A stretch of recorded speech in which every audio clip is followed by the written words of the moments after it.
আসসালামু আলাইকুম আমার ফেসবুক ফ্রেন্ডরা সবাই কেমন আছেন। আমি আজকে কথা বলবো বাংলাদেশের টেস্ট সিরিজ নিয়ে। বাংলাদেশ বনাম ওয়েস্ট ইন্ডিজ টেস্ট সিরিজের প্রথম ম্যাচ বিশাল ব্যবধানের হার, 201 রানের হার ওয়েস্ট ইন্ডিজের কাছে, লজ্জাজনক পরাজয় বাংলাদেশের। আসলে এই পরাজয়ে দোষটা কার? আমাদের প্লেয়ারদের নাকি ম্যানেজমেন্টের নাকি কোচদের? আপনারা কমেন্ট করে জানান। ধারাবাহিকভাবে বাংলাদেশ হারের বৃত্ত থেকে বাইর হইতে পারতেছে না। হার, একের পর এক হার। টেস্ট ম্যাচ আসলে টেম্পারমেন্টের খেলা।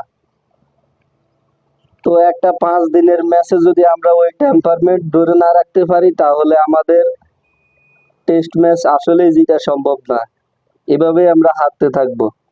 আমাদের প্লেয়াররা যে পরিমাণ ব্যর্থতার পরিচয় দিতেছে টেস্ট ম্যাচ খেলার মধ্যে, আসলেই আমরা টেস্ট ম্যাচ খেলার জন্য কতটা যোগ্য তা আসলে সময়ের দাবি। আমাদের প্রথম টেস্ট ম্যাচে আমাদের প্লেয়ারদের পারফরমেন্স এত লজ্জাজনক, একটা প্লেয়ারও দায়িত্ব নিয়ে খেলতে পারছে না। আর আমাদের প্লেয়াররা, আমাদের ওপেনিং প্লেয়ার দুইটারে কেন আমরা দলে টানতেছি? আমি সম্ভবত অনেক ম্যাচ ধরে দেখতেছি তাদের একটা ইনিংস ভালো নাই যে ওপেনিং একটা পার্টনারশিপ গড়ে দিবে দলকে জেতানোর জন্য। তারা একের পর এক ব্যর্থ হইতেছে, একের পর এক খেলতেছে। তাদের স্কোর দিকে দেখলে আসলে আপনার মাথা নষ্ট হয়ে যাবে। মাহমুদুল হাসান জয় প্রথম ইনিংসে মাত্র 33 বলে 5 রান করছে। আসলেই কি একজন ওপেনারের কাছে এই সামান্য রান টেস্ট ম্যাচে আশা করা যায়? তো এই সামান্য রান যদি এরা নেয়, তাহলে টেস্ট ম্যাচ আমরা কিভাবে জিতবো বা কিভাবে ভালো খেলবো? আর আমাদের জাকির হাসান মাত্র 36 বলে 15 রান করছে। তো এটা কি আসলে ওপেনারের দায়িত্বশীল ব্যাটিং? 20, 25, 10, 15 করলে আমাদের দায়িত্ব শেষ। তাহলে আমরা টেস্ট ম্যাচ কিভাবে ভালো করব? আর আমাদের মমিনুল হক একমাত্র সেই মোটামুটি ভালো খেলছে, 116 বলে 50 রান করছে। আসলে এটাও টেস্ট ম্যাচের জন্য নির্ভরযোগ্য কোনো ইনিংস না।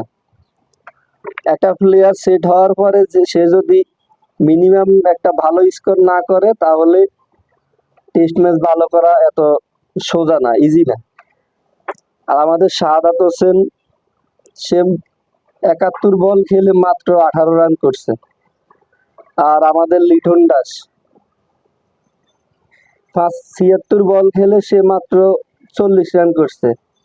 আসলে আপনার মতো প্লেয়ারের কাছে আমরা আরো বেশি কিছু আশা করি, কিন্তু আপনি প্রতিদিনে আমাদেরকে হতাশ করতেছেন। 40, 20, 50, 60 করে আউট হয়ে যেতেছেন। আপনার মতো প্লেয়ার কাছে আমরা আরো বড় রান আশা করি। আর আমাদের মেহেদী হাসান মিরাজ, সে মোটামুটি ধারাবাহিক, তবু এই রান কিছু না। 67 বলে মাত্র 23 রান করছে কালকের প্রথম ইনিংসে। আর আমাদের এই টেস্টে একমাত্র একজন ধারাবাহিক প্লেয়ার দেখছি মোটামুটি নতুন প্লেয়ার হিসেবে, জাকির আলী। সে 89 বল খেলি 53 রান করছে প্রথম ইনিংসে। আর বলার মতো কেউই কোনো পারফরমেন্স করতে পারে নাই। তো একটা টেস্ট ম্যাচে যদি এত লজ্জাজনক পারফরমেন্স হয়, তাহলে আমরা কিভাবে টেস্ট ম্যাচ জিতবো বা ড্র করবো? আর আমাদের দ্বিতীয় ইনিংসেও সেম অবস্থা, ওপেনাররা সেম ব্যর্থতার পরিচয়, 10, 15, 5 এরকম করে করছে। আর আমাদের লিটন দাস মোটামুটি 22 রান করছে দ্বিতীয় ইনিংসে। আসলে এটা দলের জন্য কিছু না। আর মিরাজ দ্বিতীয় ইনিংসও ধারাবাহিক ছিল, মোটামুটি 45 রান করছে। আসলে এই রানটা যদি 100-তে কনভার্ট করতে পারতো, তাহলে দলের জন্য একটু উপকার হতো।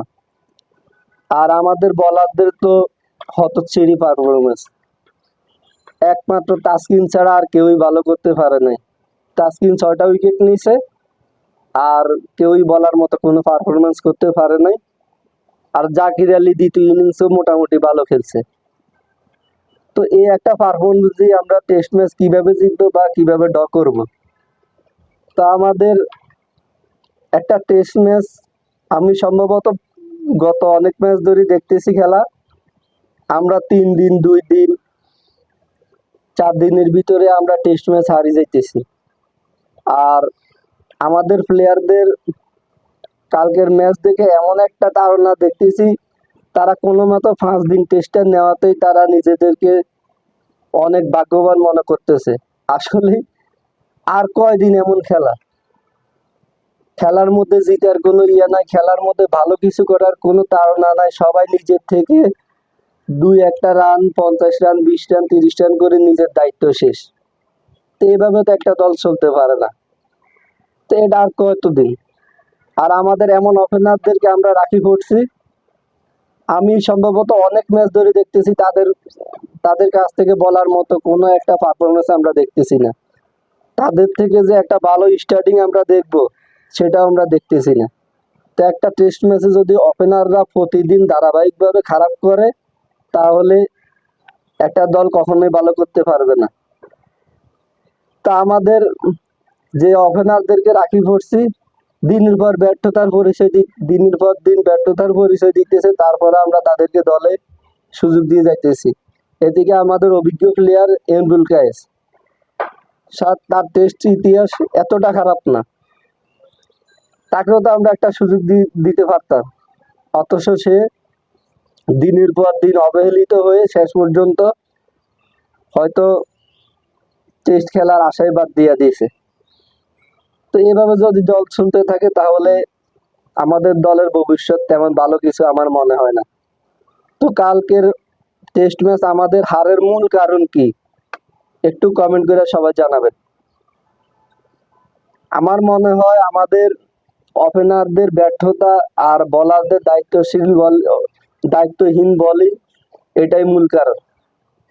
আমরা একটা প্লেয়ারও দায়িত্ব নিয়ে ভালো কিছু করতে পারতেছি না, ভালো একটা ইনিংস খেলতে পারতেছি না। তো একটা টেস্ট ম্যাচে যদি ভালো একটা ইনিংস না খেলেন, তাহলে জিতা সম্ভব নয়। তা আমরা আশা করি বাংলাদেশ ভুল ত্রুটি শুধরে সামনের ম্যাচে ভালো করবে। এই আশা নিয়ে আমি আজকে আমার বিশ্লেষণ শেষ করলাম।